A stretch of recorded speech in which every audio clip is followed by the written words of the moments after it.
Ahmedabad crime branch દ્વારા બાંગ્લાદેશી અને વિદેશી નાગરિકો ઉપર જે પગલાં લેવામાં આવ્યા, ડિટેન કરવામાં આવ્યા, એમના પુરાવાની ચકાસણી કરવામાં આવી અને જે 800 કરતા વધુ લોકોને જે છે ડિટેન કર્યા હતા, એમાંથી 200થી વધારે જે છે એ બાંગ્લાદેશી કે વિદેશી નાગરિકો તરીકે એમની ઓળખ થઈ. બાકી 600 લોકો એ ભારતીય હતા. એમને પ્રશંસનીય રીતે એમના પુરાવાની ચકાસણી કરી અને ક્રાઇમ બ્રાન્ચે એમને છોડી મૂક્યા. એને હું આવકારું છું. પરંતુ જ્યારે આટલી સુંદર કામગીરી ક્રાઇમ બ્રાન્ચે કરી હોય અને વિદેશીઓને પકડી પાડ્યા હોય, મારી માંગણી છે કે તાત્કાલિક આ બાંગ્લાદેશીઓને મોકલી આપવા જોઈએ અને એવી વ્યવસ્થા કરવી જોઈએ કે ક્યારે પણ એ પાછા ના આવે. કેમ કે પોલીસ જ્યારે એમને બાંગ્લાદેશ બોર્ડર પર મૂકીને આવે છે, પોલીસ અમદાવાદ આવે એની પહેલા તો બાંગ્લાદેશીઓ પાછા આવી જતા હોય છે. એટલે આ સરકારનું ફેલિયર છે. એટલે આવા વિદેશી તત્વોને કોઈ ગુજરાતમાં કે દેશમાં સ્થાન નથી. પરંતુ મારે એટલું જ કહેવું છે કે જ્યારે ક્રાઇમ બ્રાન્ચે પોતાને એની ઇન્વેસ્ટિગેશનની અંદર 600 લોકોને ભારતીય નાગરિક તરીકે સ્વીકાર્યા, એમને મુક્ત પણ કર્યા, ત્યારે આજે ચંડોલાની અંદર બાંગ્લાદેશી વસાહતના નામે જે બુલડોઝરની કાર્યવાહી કરવામાં આવી, હું માનું છું કે એની અંદર બાંગ્લાદેશીઓના કોઈ પુરાવા કે એમના મકાનના કોઈ દસ્તાવેજની ચકાસણી ના કરવી જોઈએ. તાત્કાલિક એમની પર ડિમોલેશન કરવું જોઈએ અને એ મકાનો નેસ્ત નાબૂદ કરવા જોઈએ. એમના આકાઓ હોય, જે એમને શરણ આપતા હોય, ત્યાં જે ભાડું ઉઘરાવતા હોય, લાઇટ આપતા હોય, ખોટા પુરાવા એમને બનાવીને આપતા હોય, એવા લલ્લુ વિહારી જેવા લોકોની સામે પગલાં લેવાય તો એની સામે કોઈને જરા પણ વાંધો હોઈ શકે નહીં. એક ભારતીય તરીકે હું એ કહેવા માંગુ છું કે જ્યારે ક્રાઇમ બ્રાન્ચે 600 લોકોને ભારતીય નાગરિકતા સાબિત થયા પછી મુક્ત કર્યા, ત્યારે એમના મકાનો તોડવાની ક્યાં જરૂર હતી?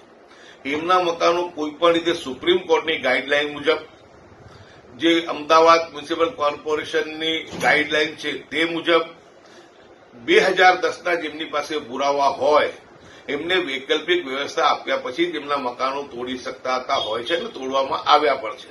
જ્યારે રિવરફ્રન્ટની અંદર રિવરફ્રન્ટ બનાવવામાં આવ્યું એ સમયે 12,000 કરતા વધુ લોકોને એ નદીની જગ્યા પર એમના મકાનો બનેલા હતા. પરંતુ એમને 12,000 લોકોને વૈકલ્પિક વ્યવસ્થા આપી, ઈડબ્લ્યુએસના મકાનો ફાળવીને એમને અહીંથી સ્થળાંતર કરીને રિવરફ્રન્ટનું ડેવલપમેન્ટ કરવામાં આવ્યું છે. ચંડોલા તળાવનું બ્યુટિફિકેશન થાય, એનું ડેવલપમેન્ટ થાય, એ ગુજરાતી તરીકે હું પણ આવકારું છું.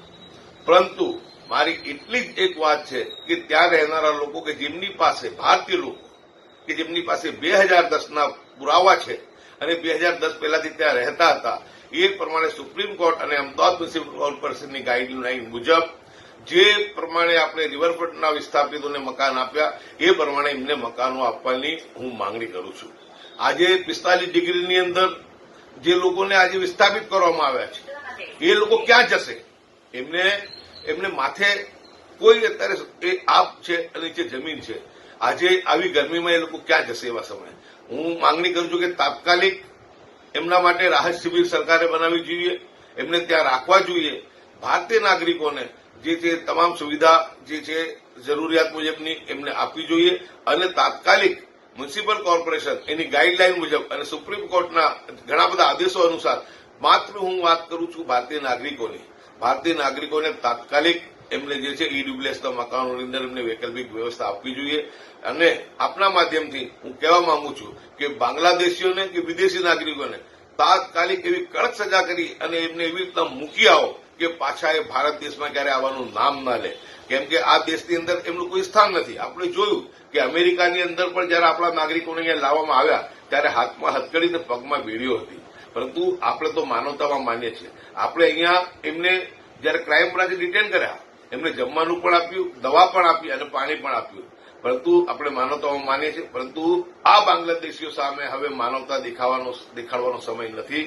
તાત્કાલિક આ બાંગ્લાદેશીઓ અને વિદેશી નાગરિકોની ચકાસણી કરી અને એમને ત્યાં જે છે પાછા મૂકી આવવું જોઈએ. અને આપના જ માધ્યમથી હું કહેવા માંગુ છું કે ગુજરાતની અંદર કોઈ પણ બાંગ્લાદેશી કે વિદેશી હોય તાત્કાલિક ગુજરાત છોડી દે. ગુજરાત પોલીસ હવે એમને છોડવાની નથી.